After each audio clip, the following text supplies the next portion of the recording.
Entonces aquí podemos ver la tierra. Entonces el nombre tierra proviene entonces del latín de tellus o terra, que también hace alusión a la deidad romana que era conocida como Gea, ¿sí?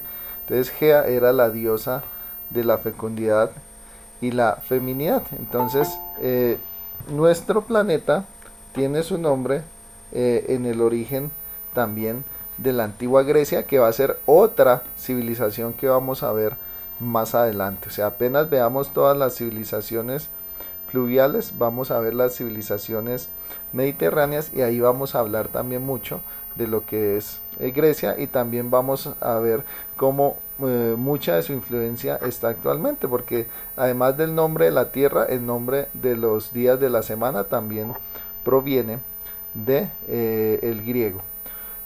Bueno, y también, como lo dice acá, hasta ahora, ¿sí? Es el único planeta que tiene vida, es decir, de lo que hemos logrado descubrir por medio de las ondas espaciales, de los satélites, de los telescopios, pues hasta ahora, ¿sí?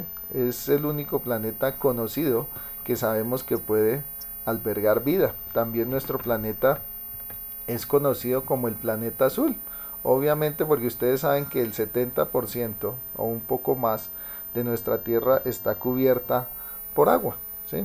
Y esa agua pues le da ese color característico. Aunque pues ustedes dirán, pues ¿por qué el planeta no se llama agua en vez de tierra? Porque si la mayoría es agua, bueno, también ¿por qué? Porque la vida, o sea, de nosotros los humanos, nos desarrollamos no dentro del agua, sino de los continentes. O sea, necesitamos obviamente del agua para vivir, pero nosotros, como dice el dicho, tenemos los pies sobre la tierra, ¿no?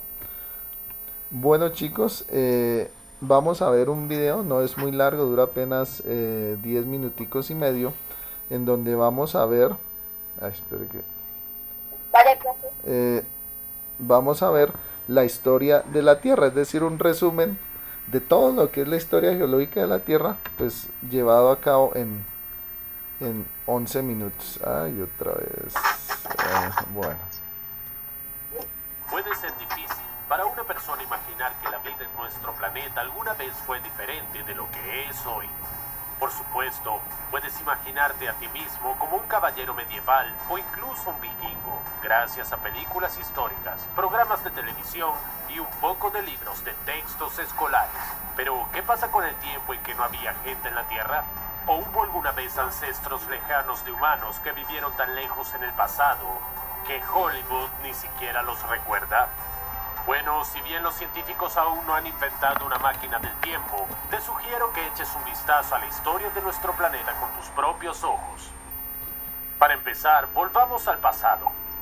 Hace 4.600.000.000 de años, nuestra Tierra aún no existía. Solo había un protozoo recién formado y un anillo de gas y polvo.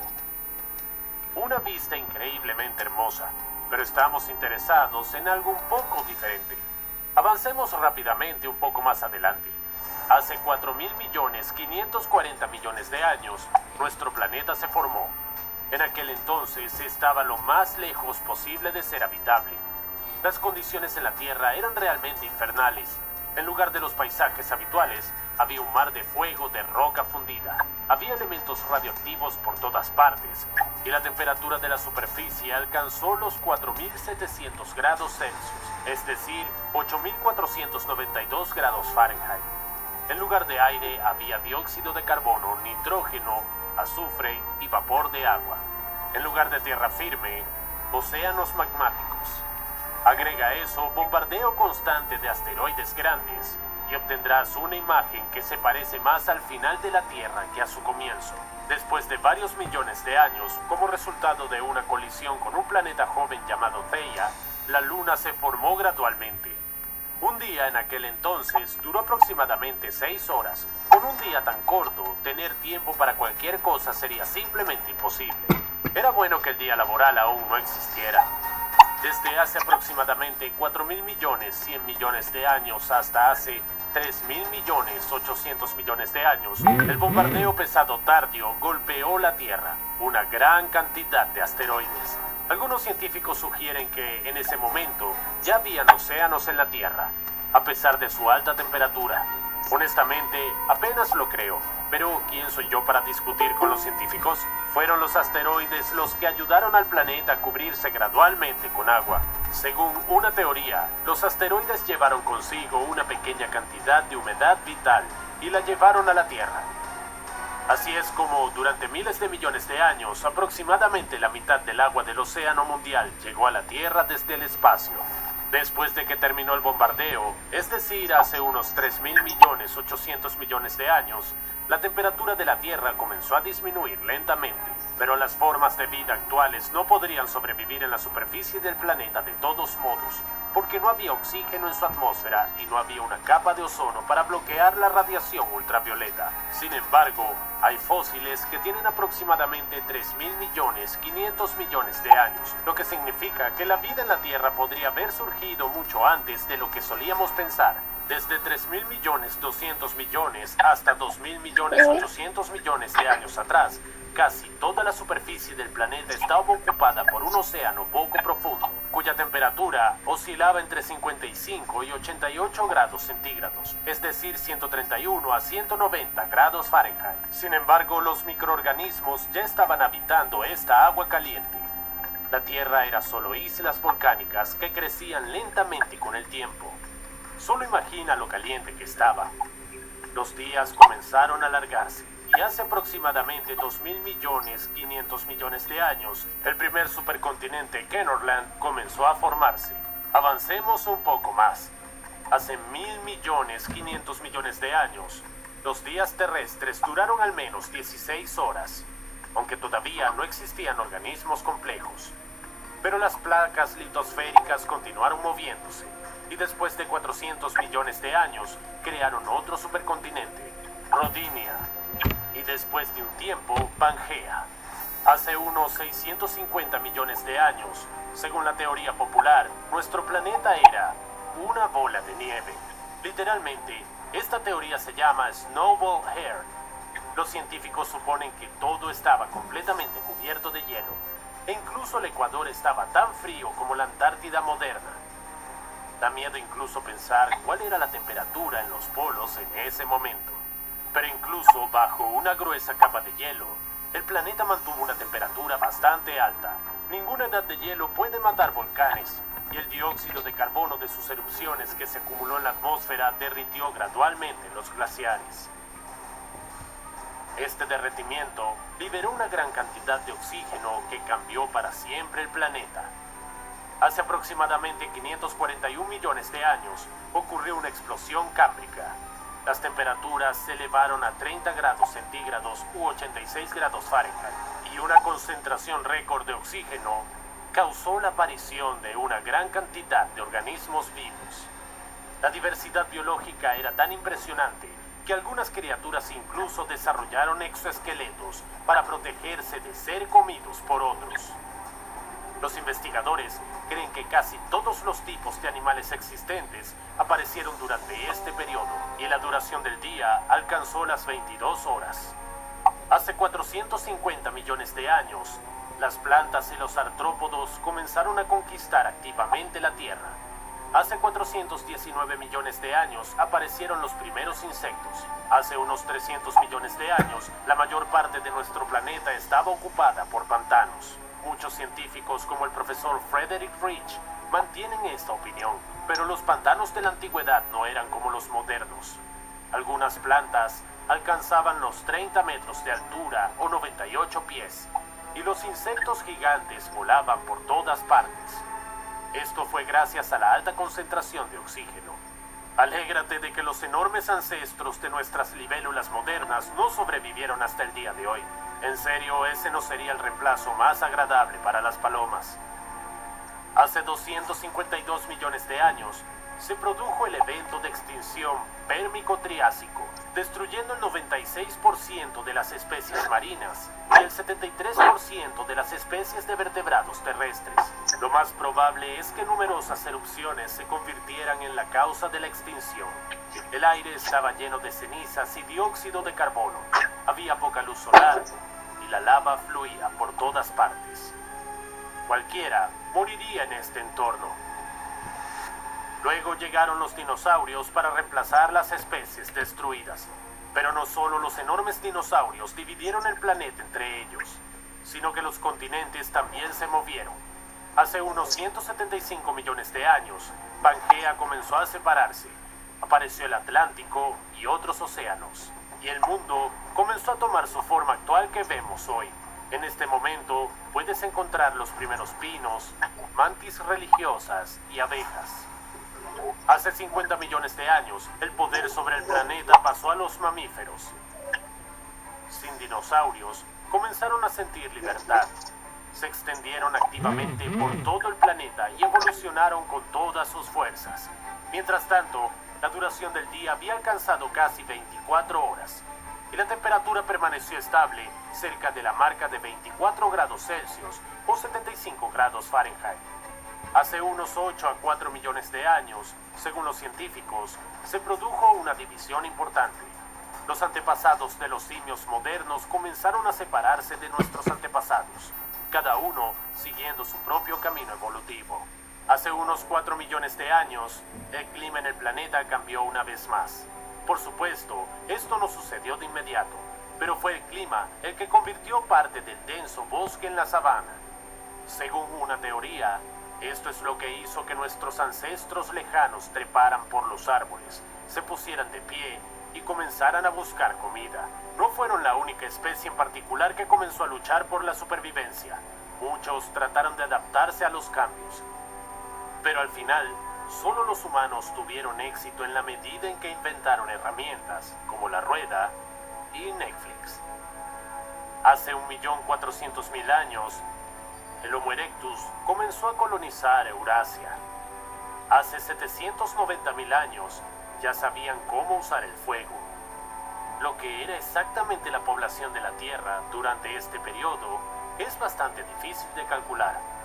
Ya sabes, el censo de población en ese momento no era muy bueno. Y luego, hace unos 300.000 años, apareció el Homo sapiens, el razonamiento humano. Aparecieron y comenzaron a poblar toda la Tierra de manera tan activa que todavía no pueden detenerse. Si hace unos 130.000 años el número de nuestros antepasados oscilaba entre 100.000 y 300.000 individuos, entonces ya hace 40.000 años la expansión del razonamiento de los seres humanos cubrió casi todo el planeta. Hoy la población mundial es de 7.800.000.000 de personas y continúa creciendo. Sin embargo, el planeta está cambiando junto con su gente, así que quién sabe qué giro de la historia nos espera en el futuro. Si te gustó este video, dale me gusta. No olvides suscribirte al canal si aún no lo has hecho y haz clic en la campana para recibir... Listo, chicos, entonces aquí vemos un video en donde nos muestra un resumen de todo lo que ha sido la historia geológica de la Tierra. Como ven, entonces nuestra Tierra, según los científicos, tiene miles de millones de años, ¿no? Y ha sido un proceso largo y lento, ¿no? Entonces, en un principio podemos ver que la Tierra recién se formó, no podía albergar agua, ¿no? Porque prácticamente era una bola de fuego, pero en la medida en que se fueron dando las condiciones, en la medida en que la Tierra se fue enfriando, en la medida en que se fueron desarrollando los elementos para la vida, principalmente como el oxígeno, en la medida también en que se fue conformando nuestra capa de ozono, pues fue capaz de albergar vida. Algo importante, ¿no? La capa de ozono es una de las, digamos, barreras más importantes que tiene nuestro planeta, ya que ella permite de que los rayos dañinos, ¿sí? Los rayos ultravioleta y otros rayos no penetren y digamos acaben con la vida, porque básicamente si no tuviéramos capa de ozono, pues la radiación solar mataría prácticamente toda la vida en el planeta. Aquí vemos también un esquemita, un dibujo. Bueno, Alguien que me pueda decir qué es lo que ustedes ven en ese esquemita o ese dibujo de la Tierra. Las capas, las capas de la Tierra, profe, el núcleo, Ujú, que- la capa exterior, la capa exacto, interior, el núcleo, el manto, las la, capas de la Tierra, profe. exacto, muy bien. Entonces, nuestra Tierra también tiene diferentes capas y prácticamente nosotros vivimos en la última capa. Bueno, entonces vamos a ver la primera capa. ¿Quién me puede leer? Yo, profe, ¿Quién dijo yo? Mateo Parras. Mateo, listo, Mateo, léenos, gracias. La atmósfera. Atmósfera es la cubierta gaseosa que rodea el cuerpo de sólido del planeta. Tiene grosor de más de 1.100 kilómetros, aunque la mitad de su masa se encuentra en los 5,6 kilómetros. 5,6 kilómetros más abajo de la atmósfera terrestre. Está compuesta de varios gases que se encuentran en mayor o menor proporción. Listo, ¿nos puedes leer ahí la proporción de cada uno de los gases que componen la atmósfera? Nitrógeno, Ujú. 78.08. Oxígeno, 20.95. Argón, 0.93. Neón, helio, 0.1. Listo, 0,0001. Listo. Muy bien, Mateo, ¿cierto? Muchas gracias. Entonces, la atmósfera es esa capa gaseosa. Casi siempre pensamos que en nuestra atmósfera lo que prima es el oxígeno, ¿sí? Porque pues básicamente es lo que nosotros respiramos, pero como ustedes se pueden dar cuenta ahí, entonces el oxígeno no es el más abundante, ¿no? El más abundante es el nitrógeno. Y de ahí sigue el oxígeno, que es el que nosotros respiramos. Además del nitrógeno y el oxígeno, que son los dos elementos básicos para la vida. Primero, ¿por qué? Porque acordémonos que el agua, si ustedes saben cuál es la fórmula química del agua, ¿alguno de ustedes sabe cuál es la fórmula química? ¿No? No, Bueno, profe. la fórmula química del El agua, H2O, profe. H2O, muy El bien. H2O. El oxígeno, profe. H2O, exactamente. Entonces el El agua, H2, profe. sí, H2O. Es decir, el agua está compuesta por, perdón, por dos moléculas de oxígeno y una de hidrógeno. ¿Sí? Perdón, dos moléculas de hidrógeno y una de oxígeno. ¿Sí? Es lo que compone el agua. Entonces el nitrógeno y el oxígeno son los dos componentes, digamos, básicos para la vida. Asimismo, pues también están presentes dentro de nuestra atmósfera y existen otros gases. Otros gases, por ejemplo, el argón es un gas también que utilizan. ¿Se han visto esos avisos luminosos? ¿Se han visto los avisos luminosos que anden como dentro de un tubito de vidrio? ¿O se han visto esas lámparas antiguas que eran, digamos, bueno, no tan antiguas, Sí, señor. resulta que esas lámparas y esos avisos luminosos utilizan dos gases, ¿sí? Principalmente el neón, ¿sí? Pero también utilizan el argón. Entonces, el neón y el argón son dos gases que en presencia de la electricidad son fotoluminiscentes, ¿sí? Y pues están también en una pequeñísima proporción dentro también de nuestra atmósfera. Bueno, aquí podemos ver entonces las diferentes capas de la atmósfera, es decir, la atmósfera no es una solita, ¿sí? Entonces, tenemos primero la troposfera, que es la primera capa y es donde se produce el clima, es decir, todo lo de nuestro clima, las lluvias, la nieve, los huracanes, los vientos, etcétera, etcétera, pasan dentro de esta capa, que es la primera, la troposfera, ¿sí? Y tiene temperaturas que pueden descender hasta los menos 50 grados centígrados, ¿sí? Bueno, de ahí sigue la siguiente capa. ¿Cuál es? Después de la troposfera sigue ¿cuál? Ahí lo dice, la ¿qué? La estratosfera. Estratosfera, muy bien. Y una característica. Estratosfera. Listo, muy bien. Y una característica importante. Los aviones, ¿sí? Los aviones generalmente vuelan sobre esta capa, ¿sí? O sea, los aviones tienen un promedio de altura que va entre los 5.000 a los 20.000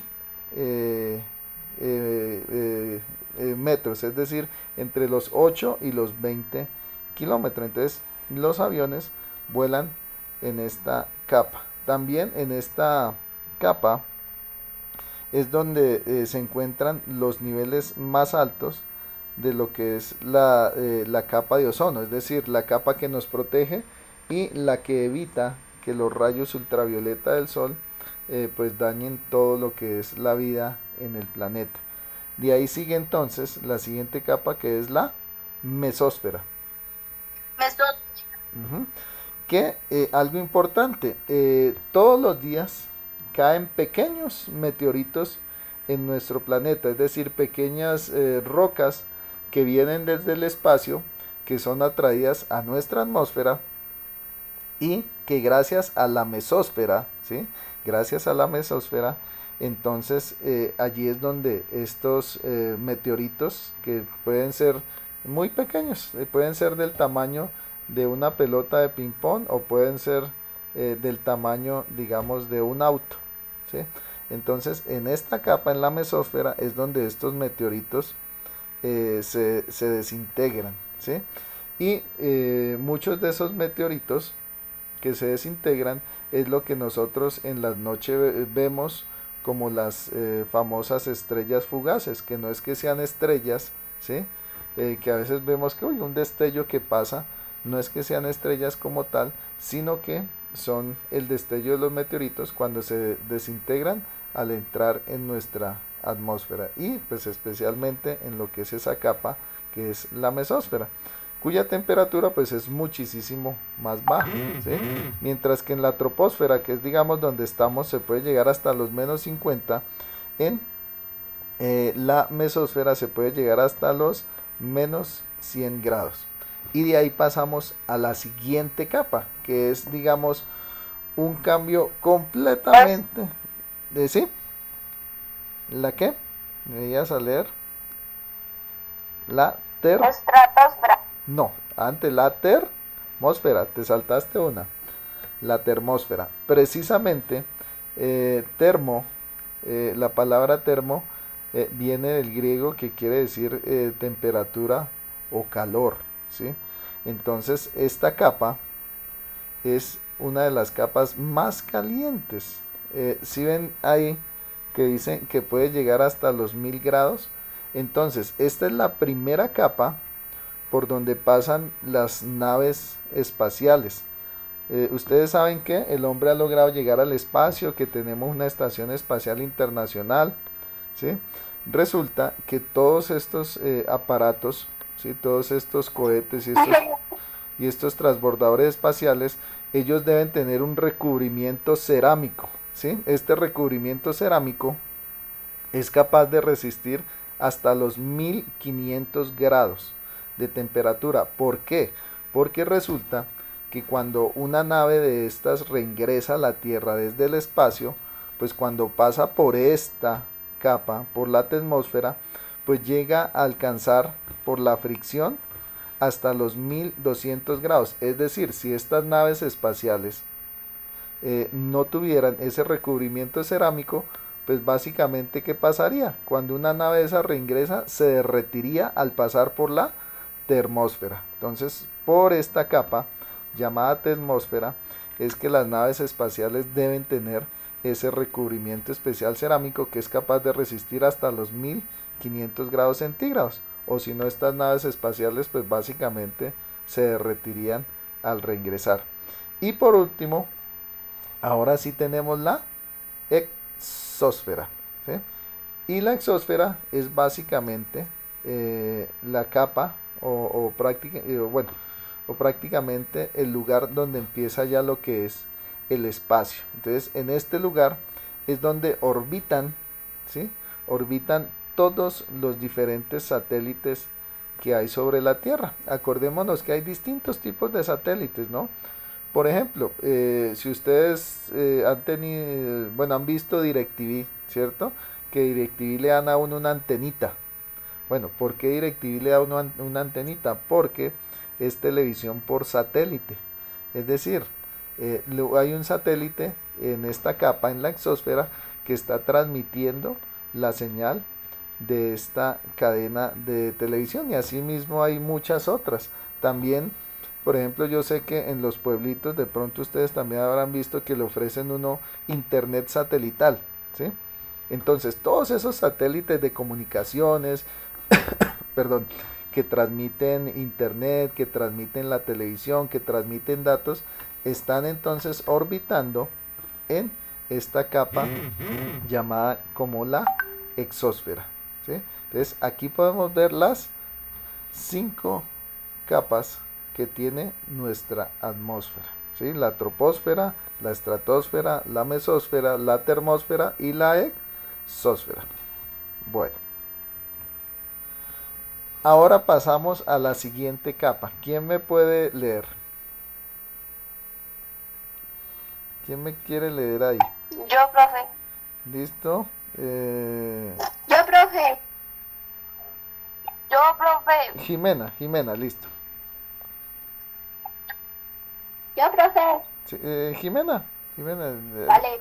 Bueno, Y se compone principalmente de océanos, pero en sentido estricto comprende todas las superficies acuáticas del mundo, como mares interiores, lagos, ríos y aguas subterráneas. La profundidad media de los océanos es de 3.794 metros, sí, más de 5 veces la altura media de los continentes. listo, muchas gracias. Entonces, básicamente, la hidrosfera, ¿qué es? El agua que tiene nuestro planeta, ¿sí? ¿Y en dónde la podemos encontrar? Como nos dice ahí, ¿sí? La podemos encontrar en los mares interiores, en los lagos, en los ríos o en las aguas subterráneas. Ustedes sí sabían que debajo de nuestra tierra hay también yacimientos de agua, ¿sí sabían? Bueno, si no lo sabían, entonces, exacto. Sí, profe. Por, Sí, profe. exacto. Entonces, por lo menos en países donde son muy desérticos, ¿sí? Sobre todo, digamos, en regiones como el África subsahariana, o sin ir tan lejos, digamos acá en La Guajira, ¿qué pasa? Pues no hay fuentes de agua, pero muchos gobiernos invierten en excavaciones. Excavaciones, ¿por qué? Porque prácticamente toda nuestra tierra tiene algún yacimiento de agua subterránea, o lo que llaman también los pozos de agua subterránea. Entonces, en el caso de, digamos, en el África subsahariana, o en el caso nuestro, más cerquita de Colombia, en La Guajira, pues los gobiernos invierten mucho en excavaciones para encontrar esos yacimientos de agua subterránea y poder suplir de agua a estos territorios, a estos pueblos donde no hay, digamos, la disponibilidad de lagos o ríos, ¿sí? Entonces, cualquier lugar donde se encuentre el agua hace parte de la hidrosfera, y ustedes pues también conocen lo que es el ciclo del agua, que entonces el agua por acción del sol se evapora, ¿sí? sube entonces a nuestra atmósfera, ¿cierto? En la primera parte, ¿sí? Y allí se condensa y baja en forma o de lluvia o de nieve, ¿cierto? Entonces, cualquier lugar de la Tierra en donde se encuentre agua hace parte de la hidrosfera. Y acordémonos que nuestro planeta es más del 70% agua. Entonces, esta es una capa importante también de nuestro planeta. Bueno, aquí viene la siguiente capa, que es la biosfera. ¿Quién me puede leer? Listo. Yo, profe. Bueno, aquí, Profe. listo, el primero que me habló, creo que aquí me aparece como Sebastián. No sé si, entonces, listo. Bueno. María Fernanda. Bueno, María Fernanda, es que sí, como La acá está. biosfera. Listo.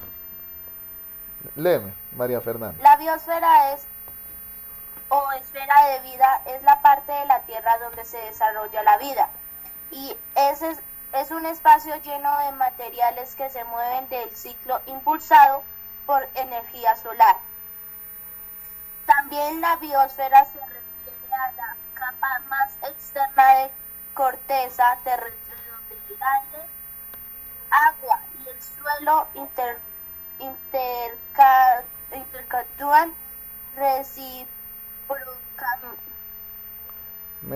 Con ayuda de la energía. recíprocamente con ayuda de la energía. Listo, muy bien, muchas gracias. Entonces, como el mismo nombre me lo dice, entonces la biosfera es el lugar donde se desarrolla la vida. Y ojo, porque la vida se desarrolla en diferentes partes de lo que es nuestra Tierra. Es decir, se desarrolla en la atmósfera, donde está el aire, ¿sí? Se desarrolla en la hidrosfera, donde está el agua, y se desarrolla en la litosfera, que es donde está el suelo. Entonces, cada una de estas capas, cada una de estas partes, le aporta algo al desarrollo de la vida. Por ejemplo, pues la atmósfera le da aire. Todos sabemos que sin aire no podemos vivir, ¿cierto? Nosotros y todos los seres vivos respiramos aire. También está el agua, que también sabemos que ningún ser vivo, llámese planta o animal, podemos vivir también sin agua.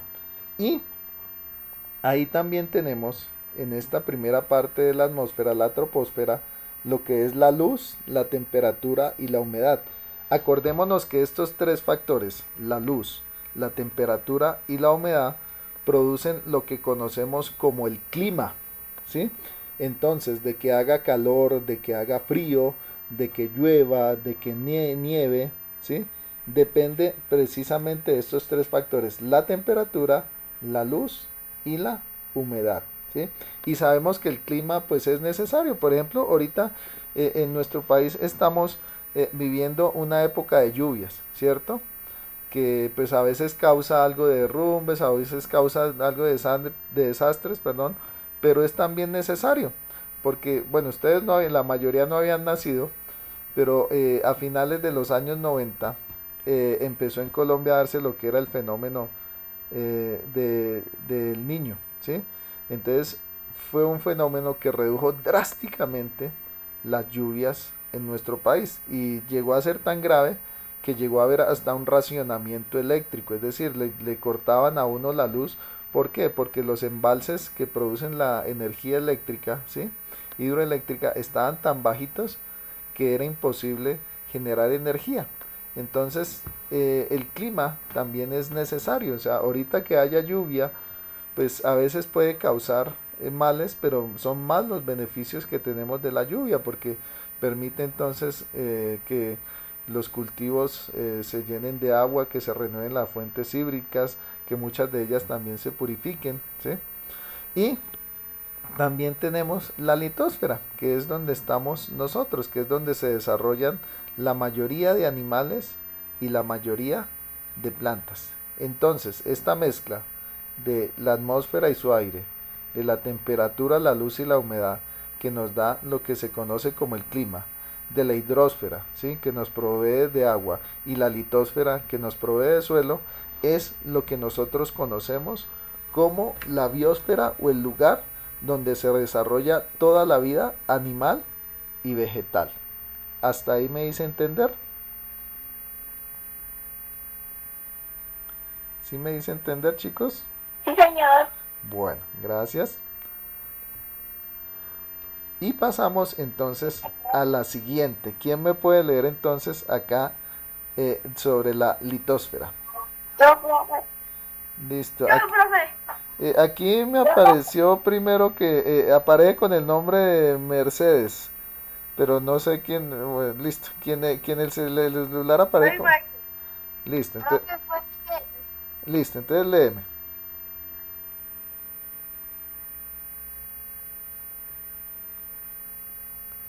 la litosfera, compuesta sobre todo por la cabeza terrestre, se Co- extiende hasta los 100.000 kilómetros de No, no, profundidad. 100.000 no, 100. Las rocas, ¿Sí? Sigue. Sigue. la ro- las rocas de la litosfera tienen una densidad media de 2,7 veces la del agua y se componen casi por completo de 11 elementos que juntos forman el 99,5% de su masa. El más abundante y el oxígeno seguido por silicio, aluminio, hierro, calcio, sodio, potasio, magnesio, titanio, hidrógeno y fósforo. Además aparecen otros 11 elementos en cantidades menores del 0,1. Carbono, manganeso, azufre, bario, cloro, plomo, flúor, circonio, níquel, estroncio y vanadio. Los elementos están presentes en la litosfera casi por completo en forma de compuestos más que en su estado libre. Listo, muchas gracias. Entonces la litosfera, que son 100 kilómetros, no 100.000. Si fueran 100.000 kilómetros, sería más grande, digamos, que la circunferencia de la Tierra. Bueno, entonces se extiende hasta los 100 kilómetros. Y como nos podemos dar cuenta, en esta capa es donde están presentes la mayoría de los elementos minerales, ¿sí? Y si ustedes se dan cuenta, la mayoría de estos minerales son los que explotamos nosotros los humanos, ¿no? Entonces, el aluminio, el hierro, ¿sí? El silicio son metales que utilizamos muchísimo. Por ejemplo, el hierro, pues es de lo que están hechos casi todo el material, digamos, de construcción, las varillas, las ventanas, las puertas, ¿sí? El aluminio también es otro metal muy liviano que también lo utilizamos para construcción. También se utiliza, por ejemplo, para los aviones, ya que es un metal que es muy liviano, pero a su vez es muy resistente. También tenemos el silicio, ¿sí? El silicio es súper importante. Les voy a decir algo, si no existiera el silicio no existirían ni los computadores ni los smartphones, ¿sí? Resulta que el silicio es un elemento que se llama semiconductor y resulta que gracias a este elemento es que se fabricaron los microchips, ¿sí? Los microchips son el cerebro que tienen todos nuestros aparatos electrónicos, ¿sí? Entonces el silicio compone lo que son los procesadores de nuestros smartphones, de nuestros computadores, de nuestras tabletas, por ejemplo ahora los televisores inteligentes. Entonces ese silicio es el que permite fabricar esos procesadores. También tenemos ahí el calcio, el sodio, el potasio, ¿sí? Que son elementos o que son minerales que también los necesitamos nosotros como seres humanos, ¿sí? Por ejemplo, acuerden que nuestros huesos están compuestos de calcio, ¿sí? El sodio también es necesario para lo que es nuestro metabolismo, el metabolismo de nuestro cuerpo, ¿sí? Lo mismo el potasio. Y algo importante, por ejemplo, el titanio es el metal más duro hasta ahora que conoce el hombre. ¿Se acuerdan lo que les decía hace un rato de las naves espaciales que necesitan ser muy resistentes para reingresar a nuestra atmósfera porque hace mucho calor.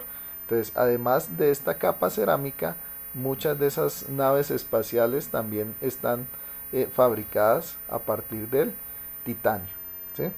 Entonces, esta capa es la capa donde estamos nosotros parados, ¿sí? Donde está la Tierra y donde se hace principalmente la explotación minera.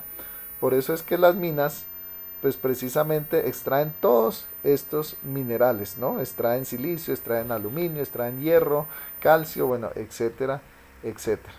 Y esta capa prácticamente está en donde, digamos, empieza lo que es la corteza terrestre. Bueno, aquí pasamos al siguiente, el manto. ¿Quién me puede leer entonces qué es el manto? Yo, profe, yo, profe. ¿Listo? El que dijo yo, lea.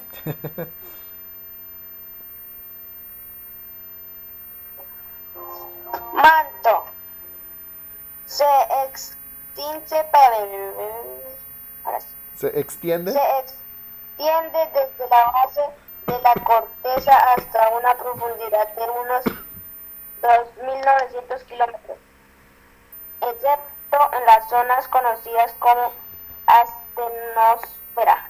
Es sólido y su densidad que aumenta con la profundidad ósea de 3,3 a 6. El manto superior se compone de hierro y silicatos de magnesio como el olivo, y el inferior de la masa de óxidos de magnesio, hierro y silicio. Listo, muy bien. Perdón.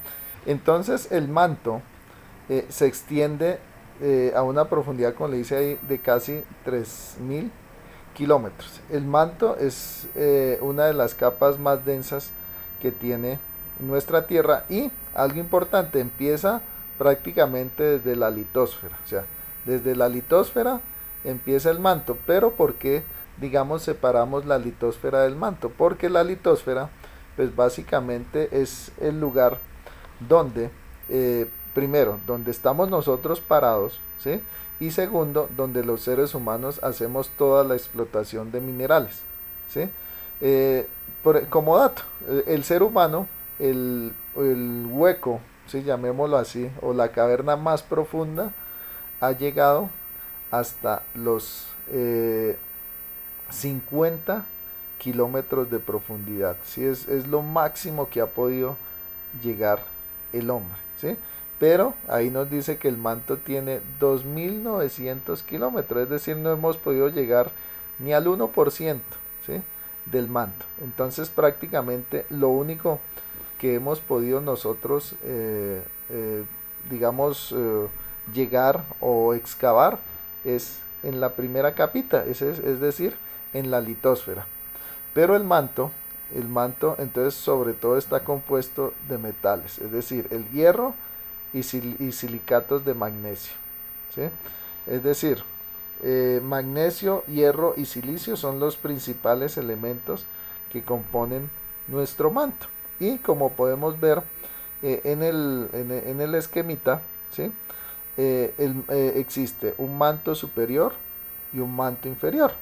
El manto superior llega hasta los ¿cuántos kilómetros?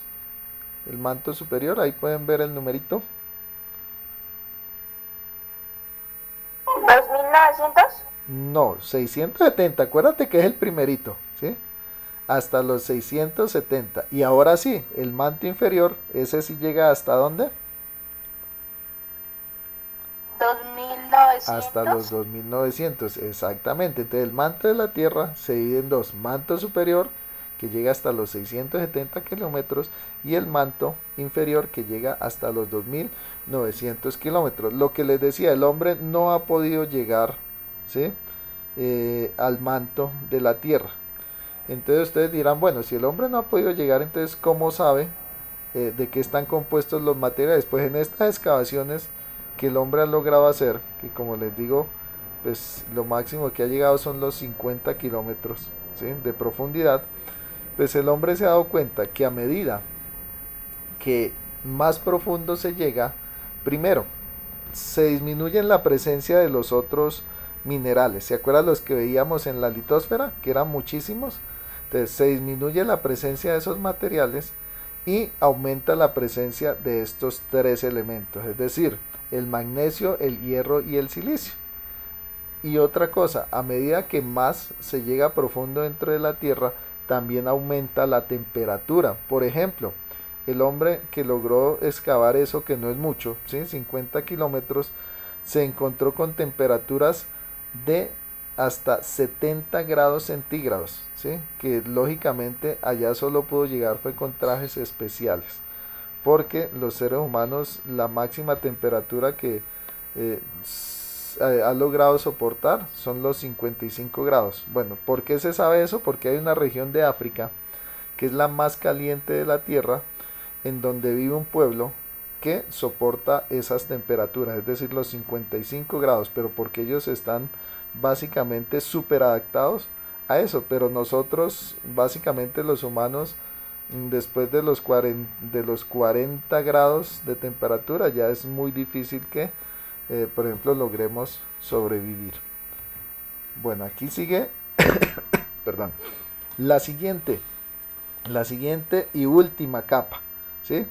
El núcleo. ¿Quién me puede leer acerca del núcleo? ¿Quién me puede leer ahí acerca del núcleo? Yo, Listo. profe. Listo. Juan José Gutiérrez Forero. Listo, Juan José. Perfecto. Gracias. El núcleo tiene una capa exterior de unos 225 kilómetros de grosor, con una densidad relativa media de 10.000 Kilogramos por metro cuadrado.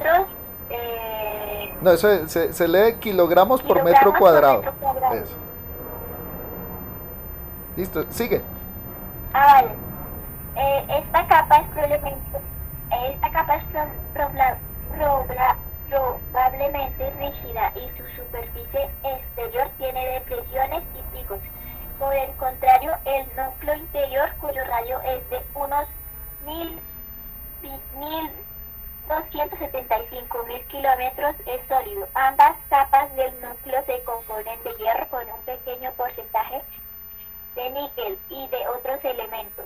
Las temperaturas del núcleo interior pueden llegar a los 6.650 grados Celsius y su densidad media es de 13.000 kilómetros. No, kilogramos por metro cuadrado. Kilogramos por metro cuadrado. Kilogramos por metro cuadrado. Listo, muy bien. Composición del núcleo, elementos principales, hierro, níquel. Otros elementos, cobalto, cobre, osmio, iridio, platino y oro. Listo, muchas gracias. Listo, profe. Gracias. Entonces, como vemos, el núcleo de la Tierra principalmente se compone de elementos metálicos, ¿sí? Y teniendo en cuenta que tiene una temperatura de 6.650 grados centígrados, entonces estos metales estarán en forma que sólida o estarán en forma líquida fundida. ¿En cuál de estas dos formas estarán? Yo creo que líquida fundida, profe. Exactamente, entonces el núcleo de la Tierra prácticamente es de hierro fundido. Si ustedes alguna vez en la televisión han visto, por ejemplo, esos documentales de una erupción volcánica, se dan cuenta de la lava, ¿sí? La lava es básicamente eso, roca fundida. Entonces algo muy similar pasa en el núcleo de nuestro planeta, es decir, tenemos un núcleo en donde prácticamente está conformado es de metales fundidos, es decir, metales que por el calor tan extremo, imagínense 6.650 grados, están en estado líquido. Les pongo un ejemplo. El hierro se funde alrededor entre los 1000 y 1200 grados centígrados. Y si el núcleo entonces está a 6.650 grados centígrados, pues obviamente todos estos metales están fundidos. Y algo también importante, es el núcleo el que le da las cualidades magnéticas a nuestra Tierra. Es decir, gracias a ese núcleo es que nosotros tenemos los pies sobre la Tierra. Es decir, es gracias a ese núcleo es que nosotros tenemos gravedad. Acordémonos que la fuerza de la gravedad es la que hace de que nosotros no salgamos, digamos, volando, ¿sí? Sino que estemos atraídos acá en la Tierra. Y acordémonos que cada planeta tiene diferente gravedad. Por ejemplo, la gravedad de la Luna es una tercera parte de la Tierra. Es decir, si yo salto en la Luna, puedo saltar 3 veces más alto de lo que saltaría en la Tierra. Entonces, ¿qué es lo que le da a la Tierra su fuerza de gravedad? Pues su núcleo. Listo, chicos. Entonces ya con esto terminamos la clase